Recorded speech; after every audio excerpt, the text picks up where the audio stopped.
Hey, it is the beginning of March. Hello, everyone, and welcome back to episode 13 of the Water and Time podcast. We're going to keep flowing into the early days of March. 13, if you flip that backwards, is 31. 31, March 1st was yesterday, but today is 32. So, welcome back, everyone. Yes, sir. What's up, Will? How's it going? What's good with you? What's up, Alan? How are you doing, dude? I think we just got back from we each had separate trips. We both came back. We have a lot to talk about. We did. But it's nice, man. I came back from a warmy destination. Is warmy even a word? A warm destination? I think you're very warmy, so it's officially now you. a word today. But yeah, I come back. It was like 80 degrees Fahrenheit with the sun. It was beautiful. And this morning it was 23 degrees with ice on the road still and snow back in New York City. So it's a little rough to be back, but at least it's a little sunny today. Yeah, and I have the kind of an opposite experience as you because I was up in the cold northern depths of Hokkaido. Hell yeah. Very different from the southern hemisphere of the world. It was very much the northern hemisphere of the world. Yeah, it was summer where I was in Peru. Yeah, man, how was your summer? Was it your first time going to Peru? It's the second time. It was the first time the spot I went to. So I was in Lima, which I've been to before, and then I was at an area close to Piura or Paita, which is kind of on the beach, closer to Ecuador. So it's really close to the equator, and that's where a friend of ours actually grew up and is from before moving to the U.S. So it's cool. I think it's a little town of 40,000 people now. It was like 10 or 20,000. Oh, that's really small. When he left and when he grew up there. But yeah, it's a small area. It's right on the beach. We were in this area called Colan, which is right on the beach. It was nice. Great food, nice and cheap. Yeah. The water was beautiful, and it was just nice to be able to wake up to nice weather, run out on the beach, and start your day off like that. Yeah, 40,000, that seems like a pretty small enough population where you'd have good community, because I would assume that most people know each other, especially families. So. Yeah. It's if you go back, apparently his grandparents' generation, a lot of them were marrying second cousins because there just wasn't enough people. Not enough people, yeah. Hey, second cousins away, yeah, that's good enough. We're not that related. Yeah, dog, that's how you know you know you're from a village. The relationship ends two bloodlines, yeah, it's kind of different. So a few of his cousins were pretty fucked up, but besides that, it was a good time. It's a very different vibe compared to New York City, right? Or even we're from Seattle. Seattle's a large city as well. Yeah, you're also by the beach, but you're also very warm. So I mean, I assume it's kind of like Hawaii there, just very tropical. Yeah. I got burned like crazy though. I think it was being in the water washing off sunscreen, and also when you're that close to the equator, the UV index, which I think measures how strong the sun is, was extreme. Which just fucking destroys my, white, pink skin out here. So I got wrecked pretty hard. I'm still peeling a little bit, but you were applying sunscreen every I was few sunscreened hours, right? up, dog. Yeah. Oh, yeah. On that Japanese sunscreen, dude. You were probably using BROWT, the blue one, the aqua. Yeah. I think it's just the water washes it away, and when you're out there for a while, it just fucking gets you, dog. So your mistake was just not reapplying it after you got out of the water. No, it's because that's probably part of it, but I would reapply it. I think as I got in the water, it washed away, and we were in the water for hours at a time. So it's just when you're in the water, the sun's still beating down on you, and you couldn't go out. We couldn't go out too deep in the water actually because they have a big stingray issue, and so you want to stay more shallow. And at that point, you can stand up, and my back is exposed, my shoulders. I don't even know if it fucking matters, dude. I think the sun just pierces the water anyway, so. Yeah, that's how the plants, right? They get photosynthesis even though they're below water. Exactly. So they can still grow and algae and all that stuff. So the move was probably just to limit my exposure, only be out for half an hour at a time. But it happens. Whatever. I only had a week over there. And it was good. What was your favorite food there? Favorite food I had was a ceviche, dude. Ceviche. Which is just ceviche. Yeah, so it was the local fish out there. You can have, I think, ceviche with anything. I don't know what the common, the normal fish is, but you can use different types of fish. And it's just a heavy lime-based juice that's sauteed in. And you have that with some You got papas fritas, which are kind of like little, like think about fries or potatoes. The potato is native to Peru, so it's in like every dish out there. They also have, I think it's called the yucas as well, which is like a potato-like like substance. A lot of yucas. But yeah, the ceviche, the fish, it was great. It's like a little fishing area and village where we were. So great fish, nice Yeah, and that fresh. ceviche looks like it'd go really good in a tortilla too. Just like make a taco or something with that. Yeah, dude. But no, it was great. Good time. How are your travels, Alan? Where were you at? Well, my friend, I didn't get burned. I didn't really play by the water, but I did have a lot of seafood. So, yeah, I was Hell yeah. in Sapporo, the city of Sapporo in the region of Hokkaido in northern Japan. And when I got there, like the first day I got there, it was just a full on blizzard. So there was no Damn. sun shining down and burning me at all. It was just full snow. Because, like in Hokkaido, right, especially with cities where there's a lot of snow, to get the roads drivable, you have to pave the snow all the way to the sides, right? Yeah, you plow. It's called, yeah, you plow it. Yeah, so, and then all the sidewalks, they're just like full of clouds of snow that are like way taller Yeah, than me. yeah. Yeah, So it's like yeah, when you're yeah. walking on the sidewalks, you can't really see the cars driving by because the snow is just Oh, blocking wow. them, right? There's that much snow? Yeah, You there's actually don't have just vision? That's so crazy. much snow. And I came underprepared because I was supposed to bring my hiking boots since they're waterproof, but then the day that I was leaving, my mom took the car from home and I left my hiking boots in the car. So I Mm. couldn't get my hiking boots in time for the flight. Did you But buy some over there? They're probably no, high quality I shoes. tried No? bringing my water resistant Vans. Dude, So that won't make a fucking difference. no, but they actually did, man. Your Vans Yeah, they did? actually did. I didn't Oh, really get wet wow. down there. It was doing pretty good against the snow and I didn't Wow, I'm really trip at shocked. I'm all. shocked. So Wow. like I was very lucky that it came in clutch there. But I was prepared to Nice. buy new shoes if I needed to. Like if it got so Yeah, yeah. I bad. mean, quality, yen is probably not the strongest. Yeah. Yeah, and Good I'd be down time. to get a pair of boots too because I don't have like a pair of nice, like water specific resistant boots. But yeah, the Vans were good. The only thing that was terrible about them was that they were so tight on my foot that walking on them for 4 days straight just gave me blisters on the back of my foot area. So I was very Yeah. like, I was just Were like, they worn in or were they like brand new? they were worn in, but I haven't worn them in a few years. But Mm. even when I did like start wearing them for the first time, they were always giving me blisters. So I think it's something to do with my feet. My feet need some kind of special shoes or sizing Yeah. because I've had this experience with a lot of different shoes before. It's I like the think same Vans are area. also like a cheaper like shoe in general too, right? Yeah, I It's not paid like a nice hiking shoe. this was like maybe 5 years ago, 6 years ago when I got these shoes, and they were like $100+, which I thought was Were they expensive. really the old schools? Yeah, Damn. just like black Vans, water resistant kind. Wow. So I'm surprised then. Yeah. yeah, Hokkaido, lots of Well. snow, but At least your feet weren't wet. at least, right? Yeah, yeah. Just like imagine if they did get wet, I probably wouldn't be able to walk. Like in Berlin, because Berlin, the cold got to me, but in Hokkaido, it didn't feel as cold as it did in Berlin, which was nice because I was actually enjoying myself walking around town a lot, Nice. despite all the snow and whatever.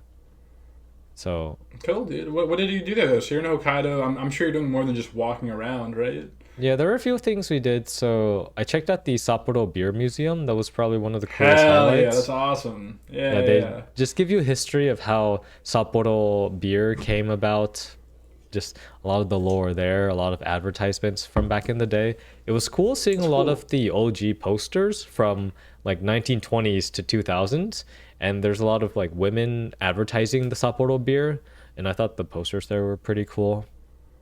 What did you see any like Imperial Japan style stuff as part of those posters? Because I've actually seen some in New York City at some of these old school like these like kind of more historical Japanese izakayas they have, where they have also these old posters and stuff from the beer companies, and you see the Imperial Japanese flag and stuff like that. What was Did you see interesting to me that? was how much the Yeah. logo changed over time, because they started off really, I'd say, The complicated. Sapporo logo Yeah, we're the talking about? the Sapporo Okay. beer logo, because you know how it's the star, right? That's the Yeah. Sapporo beer. But over time, it started off as really detailed because there were a lot of words on the logos. And then progressively over time, they stripped away a lot of the words. You got simplified. Yeah. But then in like the recent decade or two, the words have started coming back a bit. So I wouldn't say I saw like Imperial Japan styled like influences there. But I just noticed something about the logos, and they also The way changed it the coloring changed. of the logo too, which is interesting, Oh. right? Because I guess as long as you maintain the star shape, people will recognize that it's the Sapporo beer. But even then, it's like changing the so Isn't it much like about it's the like a logo. black gold color? What is the Sapporo colors? See, I couldn't tell you because they change it so often. Beer logo. Because I always think of like a gold star. Yeah, it is the I gold usually- star, but sometimes it's the red star. Sometimes it's like a black star. Oh, they do. Okay, so it's just literally the star. Yeah, pretty much. That's just a amazing star brand with, recognition. Like, wheat Yeah. underneath it. That's a wheat. Oh, I didn't even think about that. That makes sense. Yeah. Yeah, wow. It was really good beer. You got to try different kinds of draft beer that they provide at the end there. I thought that was very, very enjoyable. Because I feel like Sapporo is kind of like what you would call the U.S. like Bud Light or Budweiser, right? Where it's just like the local beer that's like mass produced. Yeah, I'm pretty sure it's the Everybody most enjoys. popular beer in Japan, Sapporo beer. Yeah, yeah. I mean, there's like Asahi and stuff, but Yeah, is Sapporo more popular? It's just like the U.S., right? We have Budweiser, Bud Light, all these other different brands. yeah, and It'd be cool to see that stuff here. they have a brand called Black Label, so the Sapporo draft beer Kuro Raberu, and it's basically a dark beer, but I don't really like dark beers most of the time, but I thought that this dark beer for the Sapporo brand was probably their best beer that I've tasted. Wow, out of all the other ones? Yeah, out of all of their other Damn. draft beers, their darker one tasted the best to me. So Wow. yeah, maybe I should get more darker ale in beer from now on. I feel like it's like a Yeah, learned taste too, like an acquired taste. But damn, that's awesome. They give you a bunch of samples too, right? As you're in there, No, you have to Like- buy. You have to buy them. you don't get samples. Aw. No, yeah. But well, was it a ticketed event or was it like open to the public? So it's open to the public, right? You can Okay, go that makes sense. and then. tour Okay. like the entire museum for free. Okay, But then if you okay. want to do the draft tasting and the flights, Yeah, then that you makes pay. okay. That makes sense. See, I haven't done the only other experience I feel like I've done that's kind of similar is I did the Heineken brewery tour in Amsterdam. Yeah. And that one, it was like $20 a person to get in. And because of that, that's probably why they give you free samples, right? It's because you're Yep. paid just to go on the tour and then they include it and all of that. So that's cool. It's open to the public. Yeah, I like that. I also went to the Nikka distillery, so the black Nikka, like for Is example, it, the is whiskey. it a whiskey brand? Yeah, the whiskey Yeah. brand distillery in Yoichi, which is around 90 minutes by train from Sapporo. And that one was also a free tour. You could just walk in and just go for free. But then I also did a tasting as well that you paid for with different kinds of Nikka whiskey. And I was surprised about the history there because the founder, so he actually studied abroad in, I think it was Scotland or Switzerland. My bad, I forget which one. But he also like met his future wife there because the landlord of his future wife was the landlord's daughter. So somehow they married, and then he found love at first sight, and Aw. they tried to make things work. They did make things work. They went back to Japan, started this whole distillery in in Yoichi, and just because of the environmental conditions that made it better to brew all of the alcohol and stuff. But I thought that was pretty That's cool. cool. It was nice. I looked it up tasting too, and whiskey. it was Scotland. It was Scotland, So okay. it kind of makes sense, right? With like Scotch and whiskey. Yeah, because he wanted to learn from just the Scotch ideas of whiskey and The such. best whiskey makers, right? Yeah, and then 'Cause I think Scotch is like a fancier whiskey, isn't it? It's Yeah. just like a whiskey made in Scotland. Yep, yeah, Scotch Yeah. whiskey, usually single malt, things like that. That's awesome. Yeah, that was my drinking. The seafood in Hokkaido is amazing. You get fresh seafood, very expensive by the way Hell because yeah. it's fresh, but so good, readily available. You go like in the early mornings because that's when it's most busy because that's when they have the freshest seafood. So you want to go Yeah, at like makes 8, sense. 9 a.m. in the morning. Mm-hmm. I had uni, which is sea urchin. I had kani, which is like crab. Even the salmon was really good. The tuna was really, really fresh. Hell yeah. Big highlight was the seafood and the soup curry. Like Hokkaido is also known for soup curry, which Oh, is dude, in the cold weather in the too. That sounds cold. so Oh, it nice. was hitting, man. It was hitting. Dude, how was it? How was it getting around? Because we've been to like Tokyo together. We've been to Kyoto, Osaka. We drove around parts of like, what was that, Fukushima, where we were. How Yeah. was it in Hokkaido, which is its own island, right? Was there a full on train system? Was it mainly buses? How are you getting around? So yeah, Hokkaido has different cities. The main one is Sapporo.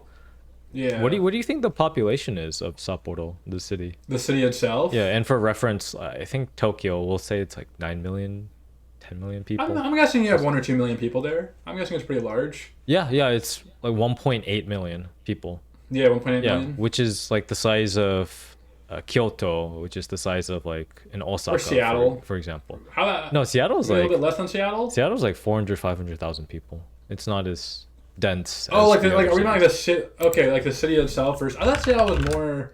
Maybe I'm thinking like the Seattle metropolitan area, which is like, because that's 4 million people. But maybe like the city of Seattle. Because that Yeah. includes Tacoma and shit. So we're talking about just Seattle, the city. Yeah. Yeah, so like Yeah. Sapporo, the city, like it's much Okay, more okay. dense and it does have a really well established train system there too. So it was nice to It's much see. more dense compared to like Seattle. You mean? Yeah, for sure. Yeah, yeah. It's very much like a Kyoto, like in Osaka, Mm. like a Shinjuku, a Shibuya station, for example. Well, actually, I wouldn't compare it to those. Maybe like a Tokyo, like a less populous station in But- Tokyo, but it's very Yeah, dense. yeah. There are a lot of people Yeah. there. Everyone's taking the trains. You go to Sapporo Station, everyone's going. Like everywhere. Is it it's, kind of like we were in Sendai, right? Is it kind of similar to Sendai? it's very similar to Maybe a Sendai. little bit bigger. Yeah. Very, very similar That's to awesome. Sendai. So, yeah, you just get around by train. There are buses that take you places, but I don't really like taking buses. I was waiting for a bus for like 40, 50 minutes just to go to Otaru or sorry, not to Otaru, but to Yoichi Station where I tried the Nikka Whisky. But yeah, it's just the snow caused a lot of delays with trains and buses and transportation. It's hard too. Like that one time when we took a bus in like was it like Aizu, Waka, like some area when we were in Fukushima. Yeah, that's right. Remember, it's just like things are not marked. We're not marked very well. Like we had to go talk to the people a lot. Like the bus system can be challenging compared because the train system is so easy. Yep. Yeah, but for Sapporo, yeah, very, very well established train system. So it pretty much just felt like a relatively typical dense Japanese city. So That's cool. I Do you liked have it. I know like in Tokyo and stuff, and I like we went to Osaka. You have JR East and JR West. Do you have JR North over there? yeah, they have JR lines, so Oh, they because I've never heard of JR North before. Actually, that's cool. I was actually trying to look into this, but in Tokyo there's a Namboku line, and in Sapporo Okay. there's also a Namboku line. So I was Like they each have the same name. yeah, they share the same lines name, but I was themselves. curious if they're like owned by the same company. But yeah, there is JR in Sapporo Yeah. as well. And then you probably have like a local one too, right? Like you Yes. have the JR and then you have like a local one, local metro. Yep. Cool. Do they have like the Shinkansen over there? No, the Do they have high Shinkansen. speed? No, the There's just no reason for it? Shinkansen doesn't go to Hokkaido. Or I meant within Hokkaido itself. Do you have high speed rails between the cities, or is it just not big I'm enough? inclined to say no. Hokkaido?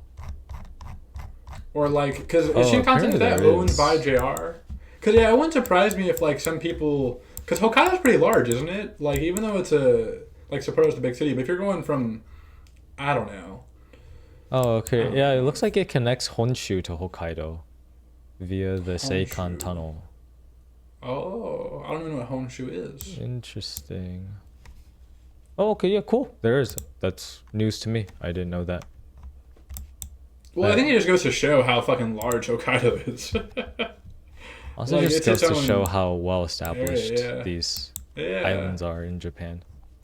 I gotta get over there though. Did you get any chance to go skiing at all? That's one of the dreams over there too. Or were you waiting for when you and I go together? Yeah, I think it'd be cool to go with you in the future.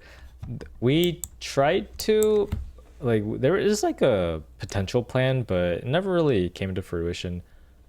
I didn't really care too much about it because I haven't snowboarded before. So I think it would probably be a better use of time if I learn to snowboard here or somewhere else in the States, take a lesson, and then go experience the free wild in Hokkaido. Would you have any interest in skiing at all? Or are you pretty set on snowboarding? I want to try snowboarding because I've tried skiing before, and skiing's kind of whatever to me.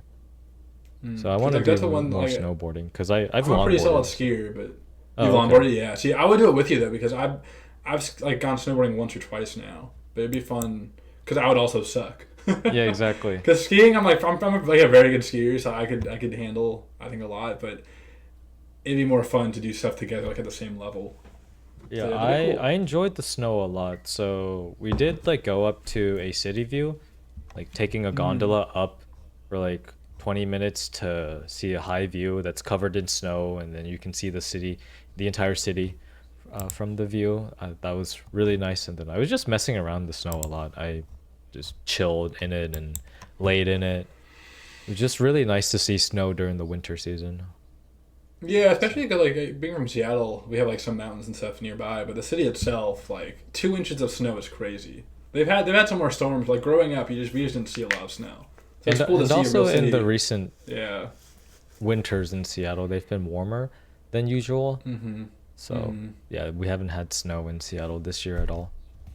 Yeah, and like seeing, I think it's really cool when you're talking about the snow plows, right? Like moving the snow out of the way. I've seen this here in New York City. It's just the way a city can handle snow well when they're used to it is it's such a good system. Because in Seattle, for example, like when we were at 2 inches of snow, like school was Yeah, canceled. everything You falls see apart. videos of buses sliding, yeah. Whereas over there, like, dude, they know the fucking routine. They get salt out there, they plow, they use hot water sometimes. Like, they have it set. They know how to handle it. Yeah, People dress properly. it's amazing because just how much inconvenience snow can cause. Like if Mother Nature decides, okay, I'm just gonna sneeze some snow onto the human world, then it can shut Sneeze that down a snow. bunch of Yeah. schools. It can shut down a bunch of buildings. Like your life, you just stay indoors for the day. And you can like see that in Hokkaido. Just like there's just snow covering everything. They're just like 10 feet tall snow, and you don't even know what it's covering, but it's covering something. But yet the city still functions despite that. There's still the Yeah. transportation still goes. People are still going People to still get to work, work, dog. right? Yeah, I exactly. saw an old lady that was like carrying her bag and using her cane while it was icy on the road, and she was still like Yeah. slowly just walking towards wherever she was going, right? So She knew people how to handle it, dude. are still going about, which I think is super amazing and just nice to see that people like I think of snow as like a hardship sometimes, right? Because it's an inconvenience to people, but people still go through and go on with their lives. Yeah, Kind they've of thing. adapted. I saw this a little bit actually where I was in Peru because by the equator because it was so fucking hot Yeah. between like 2 p.m. to like 5 or 6 p.m. It was so hot and people just didn't do shit. That's like when they went to go take a nap inside. They didn't even have AC, so like a lot of it was just using fans and stuff or being in shade. But like people were just not in the sun. Like you got out, do some stuff in the morning maybe, you chill out and then you have like a really late dinner like around 9 or 10 p.m. and you just avoid the sun, which is the same thing. It's just adapting to the climate around you Yeah, because it would get so hot. this is why some people when they come here or they come to like other states, they're like, "Oh, it's not that hot here." Yeah, Because they're yeah. like Well, Seattle, used yeah. to equator level heat temperatures. Yeah, and And sun where you have to literally avoid the day because of the heat. yeah, and then they come to And it's 80 not even that cold there degrees and they're either, like, "Eh, right? whatever."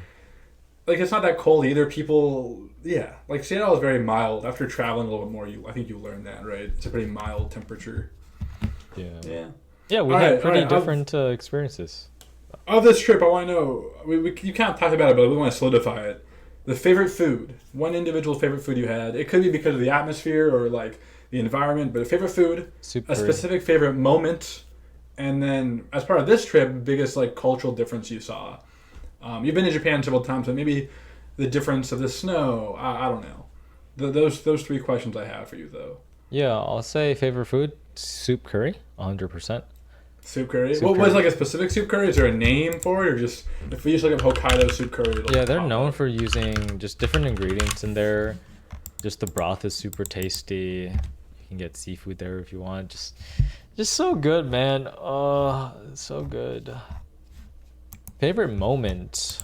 I think, honestly, it was just nice seeing people play in the snow. Like I went to Nakamajima Park, and there were just a lot of people playing in snow. Like a lot of kids. Was it like building seeing snowmen. kids, adults? Yeah.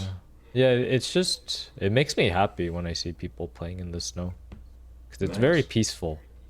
Because everyone is being affected by the snow, right? Everyone's affected by the weather, and yet you just still come up and live your life and make the most of it. Mm-hmm. So, cultural differences, I I don't have any off the top of my head because it still felt very Japanese to me, like the culture and things. Are- So I'm sorry for being boring, but yeah, I don't have a good. I think even what you talk about with the snow, dude. I think that's a solid answer. Like people know how to fucking handle the snow, right? They do. The, In that area. yeah, there's a feeling that I have, but I'm not able to articulate it into words. Maybe I can inspire you then. Yeah, I'll go through Yeah. my rundown. How's yours? I think the individual, like I mentioned, ceviche was good. We went to a bunch of places. There was one meal actually, and this will also roll into my favorite moment, but there's a large culture in Peru. I feel like it's known for being like an actual food city, like the different cultures and people there. Huge Japanese influence in Peru. There was a president, like a Japanese president actually in Peru in like the 80s. His daughter's still around in politics. A huge Chinese influence too. So there's something called chifa, which is like Peruvian Chinese food. Okay. And like American Chinese food kind of like it's just not as good. Especially like New York specific. New York American Chinese food is just I don't like it. Seattle's a little bit better in that regard because it's different. Like when you go to like a real like a Szechuan place, right? It's different than like Americanized Chinese food. But Peruvian like Chinese food, they call it chifa, chifa, and it's super tasty. They add like a bunch of I feel like Chinese food you have good flavors and spices. Peruvian food they also know how to handle like spices and stuff, and so it's just very flavorful. Whereas I feel like American Chinese food is like too sweet. It's just different. Like you get like orange chicken and shit. Yeah. It was just really good. So the chifa food was really good. We had one day where there were like 6 of us and we got a huge boat that had a bunch of different like Chinese Peruvian dishes and it was really tasty. There was also like some Japanese influence also as part of that. They just kind of I think wrap it into chifa. Like the curries and stuff were actually more Japanese. It tasted like super cheap, super tasty. It fed like 6 of us. It was awesome. And then while I was there, the favorite moment I had is actually my buddy who grew up there. His grandpa was from China, so our friend like he's like I think an 8th Chinese. His grandpa was from China, and so his mom put together this like Lunar New Year's celebration. Awesome. Because part of the family, like she's a quarter Chinese. His grandma was there. My buddy's grandma. His grandma's half Chinese, so they were there, and it was like all these aunties. It was like 20 or 30 people. And it was just me and a few friends of ours. None of us really spoke as much Spanish. And we were just hanging out with these aunties, playing games. And things would like run late there, right? Everyone's sleeping during the day. So we were there partying with them until like 2 in the morning, dancing and stuff, hanging out, playing games. And it was just a fun vibe. So it was a fun little party. That was probably one of my favorite moments. And it was our friend Derek, his birthday the whole time. Hey, happy birthday. So it was also a celebration for Derek's birthday. Yeah. So it was a good day. Yeah. Isn't it amazing when different cultures come together like that and for just food create and wonderful things? Yeah, I think the biggest difference too is just like feeling the warmth of the family. I think it's like kind of that Latin, like Hispanic family. Very warm people. Everyone's very nice, very smiley. They're chatting to me. I don't even fucking know the language. They're still talking, having a good time. Because And remember, it's just a very warm culture. Yeah. remember, Will, it's not what they say. It's about how they make you feel. And it was just very warm. Like I feel like I've traveled to other places, and I think some cultures are a lot more reserved, but over there, people are just out and about and very chatty, and just having a good time, and they really, I feel like, wear their emotions more on their face. Like, they'll just tell you straight up, and like you should have seen all these aunties and stuff fighting and things like that in the family. But at the end of the day, everyone's happy and everyone knows they're chill with each other. Yeah, very So it's tight cool. knit community. Very very. Yeah, tight-knit yeah, absolutely. So that was really fun to see and fun to observe and be part of. Yeah, the So yeah, good trip. the chifa you mentioned, right? The food. Yeah. Yeah, apparently Yeah. they named it because of chiffon. Oh, really? That's Right? where it came from, the Yeah, Strafon? yeah. The Cantonese people they named it. Yeah, yeah, that makes sense. So that's But pretty cool. it's just huge. Like you see it all over the place. And I think they also like they kind of wrap in other forms of like East Asian and even Southeast Asian food as part of chifa. Because this food I had was definitely like way more than just Chinese based. So yeah, it was great. Yeah, actually, cool. and then yeah, I guess you did inspire me about the cultural differences. Yeah, Just yeah, like yeah. one quick thing about what I saw in Sapporo, but mainly when I took a day trip to Otaru, it was, I think it was seeing a lot of locals that I feel like you live sort of further away from people. Like you live further away from the city. Like I went to Yoichi, which was like even further from like the main city, and we noticed that there's a lot more older population there because I guess like a lot of the younger folks they want to move towards the city Yeah, they because move there to are the more city, right? Get a high opportunities paying job and stuff. Yeah. But I think something about seeing the more older population, and then like even like kids they're growing up, going to school and stuff. There's also like a sense of community. I feel because it makes me wonder like why people decide to settle down in certain areas of the world, and just like the kinds of lives that they choose to live, things like that. I think Yeah, I would guarantee a large part of that is family based, right? It's just where your family is. yeah, That family has to be based. one of the biggest reasons people stay or people go to some area is because it's where their family is. Yeah, it's also scary too because if this city is mainly like older folks, then I wonder who's going to be taking care of the older people That's as a huge issue, life right? goes In on, Japan. right? And like like the aging populations. Yeah, So we talk about birth rate and stuff, right? yeah, yeah. But anyways, yeah, that was some fun travels that we both did over the Yeah, it was past good. week. So yeah. Yeah. Anything else? One question I have is, do you know what Hokkaido is like outside of the wintertime? Because I feel like all I hear about it is like the snowing and snowboarding and all that. What is it like in the summer in Yeah, Hokkaido? I Like, think is it's it actually pretty warm? yeah, pretty good time Yeah. to go during the summer. So I just wanted to see snow, and that's why we decided to go during the winter. But yeah, should be pretty Yeah. good during the summer. When I was living in Taiwan, I was there for a few months, and like in Taiwan, they just don't get snow, and so a lot of them will go to Japan to see snow for the first time, and a lot of them will go to Hokkaido, and I think there's like a direct flight over there to Sapporo. So yeah, it's cool. It's cool you saw that. The sun is Nice. beautiful. The snow is beautiful. You know what's not beautiful, my friend, is freaking like offering to buy Warner Bros. And then backing off because you're like, whatever. But With Netflix, you mean? yeah, but with Netflix, but then they still get a big payout because Paramount's coming in, and they to buy Warner Bros. But Paramount still needs to pay Netflix because of the money that Warner Bros. Owes. Right? Yeah. So just to step back, we had originally Warner Brothers was going to sell itself to Netflix. That was the first announcement, right? Yep. And then Paramount came out, and like we were talking some shit about this a couple weeks ago. It's like how they're trying to offer more money, and Warner Brothers has to make a decision. And I guess Paramount just kept upping it. And I saw the two clauses that like kind of made the real decision happen is Paramount agreed to pay the breakup fee that Warner Brothers would have owed Netflix if it were canceled, if that transaction was canceled. And they were going to have like a time-based fee where the longer it took to close the deal, Paramount would pay X amount of money, like every month or something for that. I think those are the two big things. And they just raised the price in general. And I remember Netflix wasn't buying all of Paramount or all of Warner Brothers' assets. Oh. I think they were leaving like the news stations and like cable TV, whereas Paramount's buying the whole thing. Oh, So okay. and Netflix backed out. That's what you said, right? So I see. Paramount, I think, is paying the breakup fee to Netflix of like $2 billion. Yep. And now Paramount, I think, has entered agreements with Warner Brothers to take it over. So it's happening. Paramount will own, I guess, Paramount Plus and HBO will become one. Well, see ya, Warner Bros. It was nice while you lasted. Yeah. Well, Warner Bros. Isn't it like a really old company? It's like whenever you watch a movie and you see the WB. Yep. Like Iconic. Warner Bros. Is when was that Warner Bros. Actually started? I think like 19. I would say 20 or 30. Because also it's like I think of Bugs Bunny whenever I see that WB. Yeah, which was like 40s and 50s. Yeah, 1923, dog. Yeah. Over 100 years old. Wow. And Paramount's the one that got them. That's crazy. Well, that's because Netflix, I guess, like, you always got to start your number small when you do this negotiation. When you're trying to buy something, you're like, hey, I'll pay like half the price. Yeah.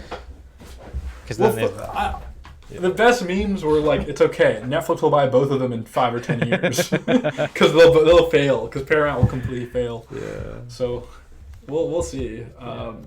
What is the history? Huh? Yeah. I'm just curious what the history of Warner Bros. Is. Because I think they also have, like, they were also part of DC Comics, so they bought DC Comics. They merged with Time Warner, I guess. Yeah, like Warner Bros. Owns Tom and Jerry, too. And Tom and Jerry's been around for a long time. Yeah. That's crazy. Yeah, Paramount Skydance is what it's called now. But yeah, they got bought out. Damn, dude. Warner Bros. Has taken over Tom and Jerry since 1996 from Turner Entertainment. Wow, yeah. Tom and Jerry, dog. Tom and Jerry, the OG. There's still a lot of Tom and Jerry merch in Japan. So. Oh, really? Tom and Jerry's pretty cool. Yeah, I love Tom and Jerry. That shit's funny as hell. But they were Bugs Bunny. Who else? What are some other animated like the Looney Tunes, right? Looney Tunes was from. Yeah, it's like Bugs Bunny to me.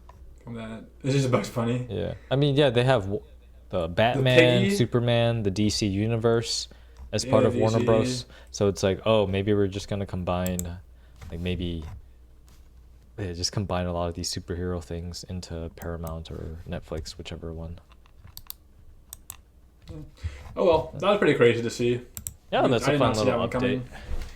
It's kind of cool to see that like in real time too, about hostile negotiations that Paramount did, and like it worked, where they just offered way more money, and like agreed to pay more by paying the fees, and it just worked out.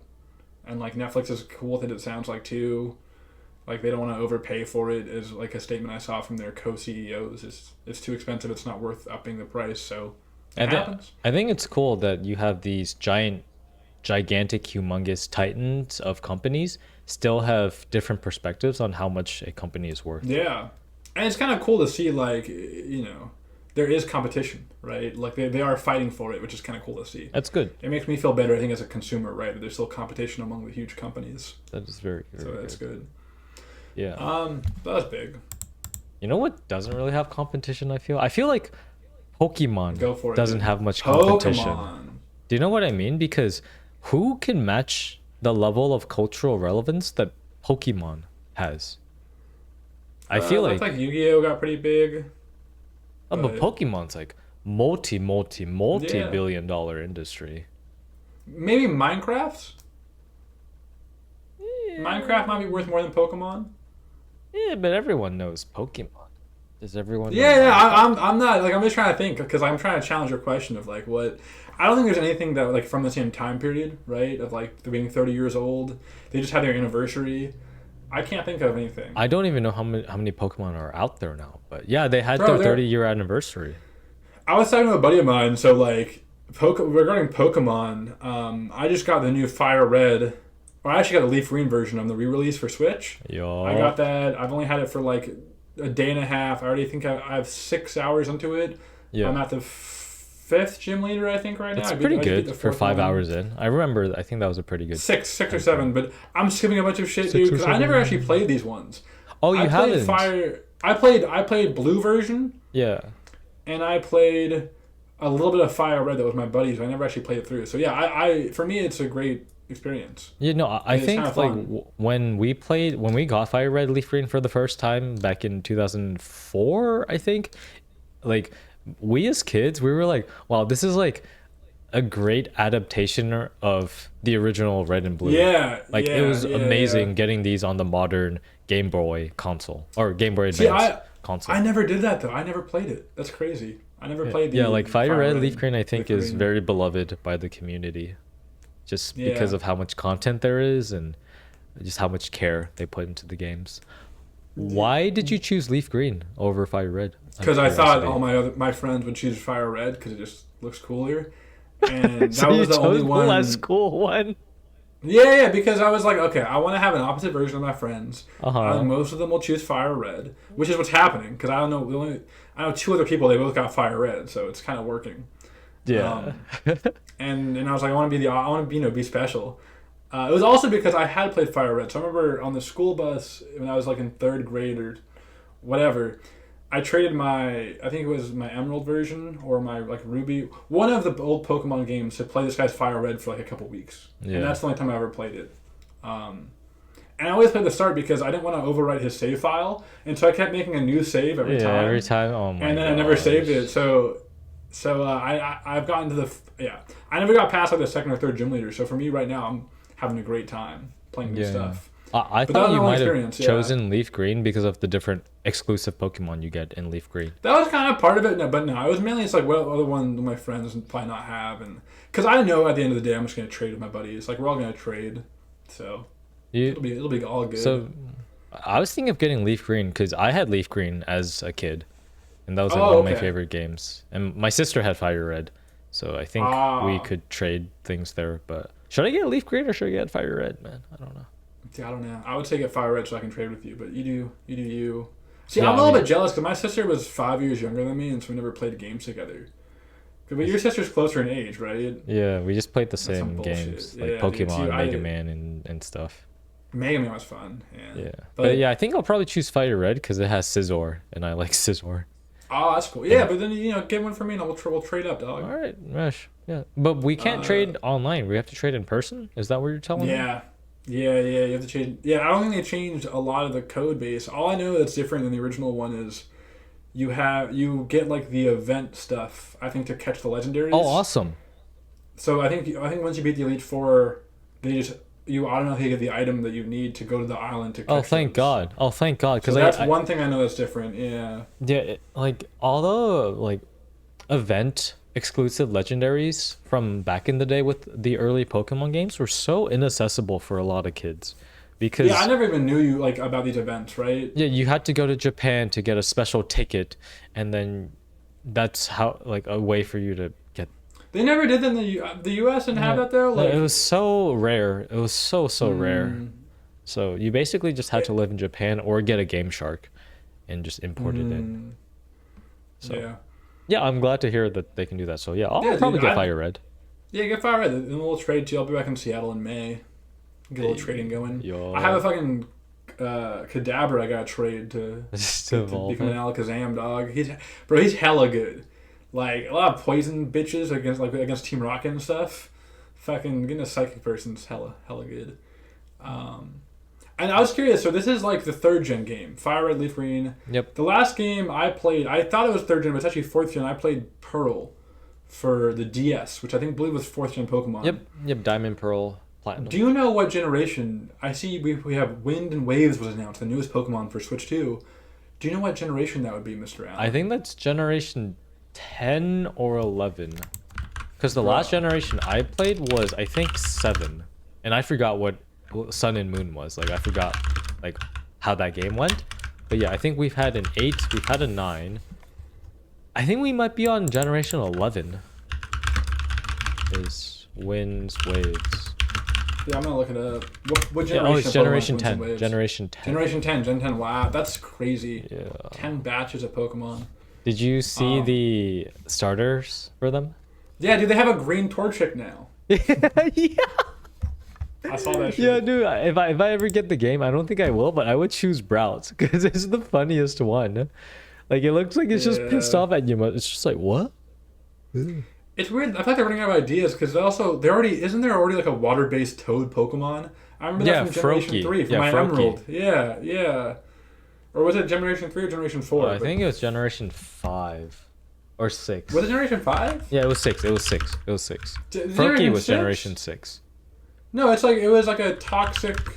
It was poison and water type. Poison Was that Gen water 6? type? I don't think we've ever had a water Frog poison Pokemon. starter Pokemon. Oh no, it wasn't No, not a starter. Not a starter. Oh, okay. It was I mean, it was fighting. Fuck. Toad Pokemon. It was. I have to know this now. A Toad Pokemon. Yeah, it was like a Toad. There was the Poliwhirl one. That one was a Toad. This one. Here we go. I found it. No, it was called. Oh, Toxicroak. Yeah, Seismitoad. Toxicroak. That's the fucker. Yeah, Croagunk. That's Generation 4. Yeah, that's the last one. Okay. Yeah. Okay. That's what I was thinking of. Yeah, your Kadabra would whip this Toxicroak's ass, man. 4 times weak to Psychic, by the way. Yeah. So I've been playing a lot of that. It's been fun. Yeah. I probably also won't get the newest versions. I watched a video on YouTube because I was really curious. I was like, what should I know before I buy this game? And all the videos were actually targeted at people who haven't played the old Pokemons. And they were like, be ready, the game is much harder. Your whole party doesn't get XP when you kill a Pokemon or you catch a Pokemon. And I was like, oh shit, they all get XP now? And then it was also, there's no indicator on the map of where you're supposed to go. So I guess the modern ones will tell you exactly where you have to go. You have to do resource management and like actually figure out where you're trying to go. And there was one other big part. The game's not holding your hand while you play it.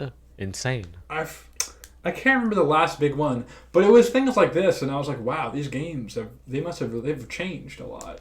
The modern gamers are very used to hand holding and just being told what to do. Primarily, I think because of like attention span.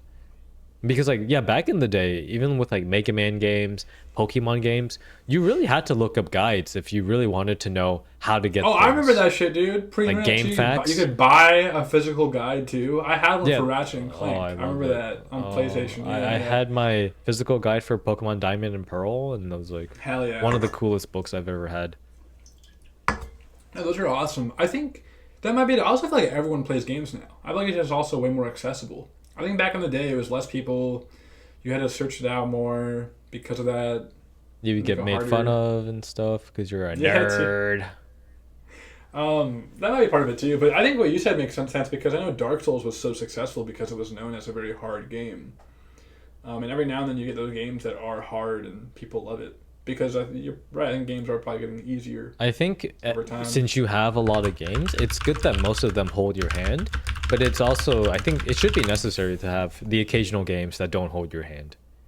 But for the most part, you don't want every game to be like hard and stuff because, you know, you're trying to relax when you play a game. See some nice visuals and stuff. Yeah. When I was a kid and we were playing Pokemon, I had Pokemon Gold version. That was the first one I owned. Bro, I couldn't get past. I didn't understand that you had to go talk to somebody and then go back to the original location. Yeah. So I never got past. There were like these battling Rattatas or whatever. Yeah. That battled each other. I never got past that for the first like 2 years I had this game when I was a kid. Yeah, because so I got my Quilava up to like level 30 something. Oh, just fucking battling level 3. You know. The hoots or whatever. Like it was fucking crazy. Because they give you context clues in their dialogue for the NPC. Yeah. Hey, I'm gonna be fighting you until blah blah blah blah blah, and you're like, oh, what does that mean? Okay, I'm just gonna do something else. No, so I would just like play the first part and just reset it and play different starters, and I would never get past that until I was later on. So I kind of get why the games are easier because that would have been way more enjoyable for me as a kid. Yeah, and I do appreciate just like looking back how like you have to walk back and you get to the next town in your Pokemon games like Pokemon Gold and Silver, but then like you have to come back and talk to Professor Oak or someone to like get a mystery egg because of some plot that happened earlier on. And I think like that was pretty cool, just like retracing your steps. The plot line is pretty hilarious too. Like I've actually chuckled at a few like lines in this game. It's like fun. Have you met Team Rocket yet? Yeah, dude. Yeah, they're gonna kick your ass, man. Be careful. We'll see. But yeah, so it'll be fun. You should get the game. I'll get it. I've just been busy and just settling back in, and you know. Yeah. And we were both gone. Cool. I think that's it. We're almost at 50 minutes. Yeah. Yeah, man. I'll get FireRed and relive some memories. Cause FireRed, LeafGreen, one of my favorites when I played them as a kid.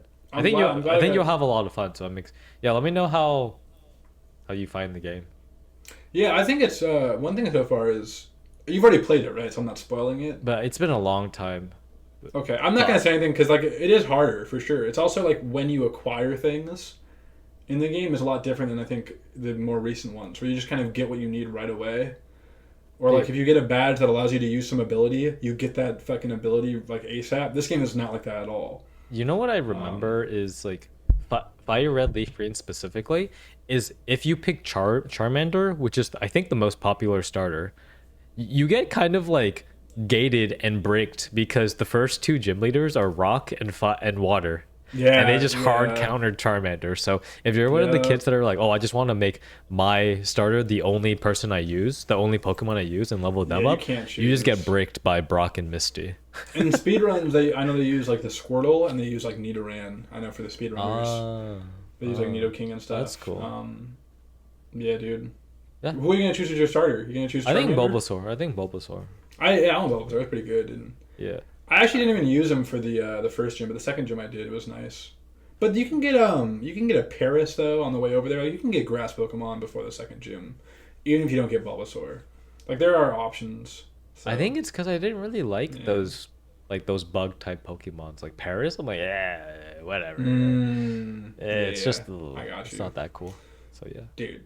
The second gym leader was fucking hard though. That's probably the one I've Yeah, Misty like kicks your ass with her like. Well, dude, Starmie is so strong.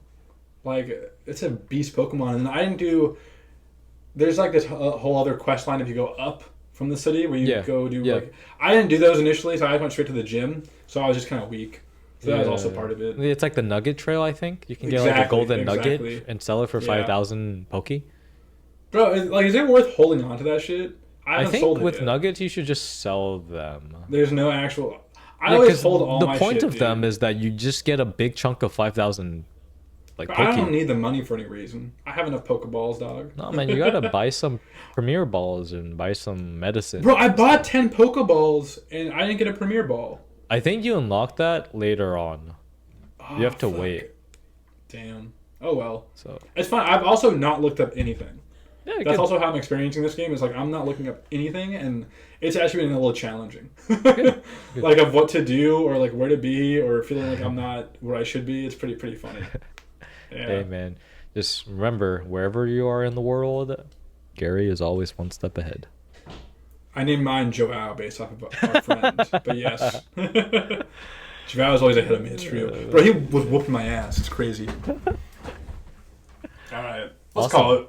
Awesome, man. Yeah. All right. Thank you, everyone. That was episode 13. Thank you for tuning in. We'll see you next week. Water and Time podcast, baby. Keep on flowing, Keep it baby. flowing.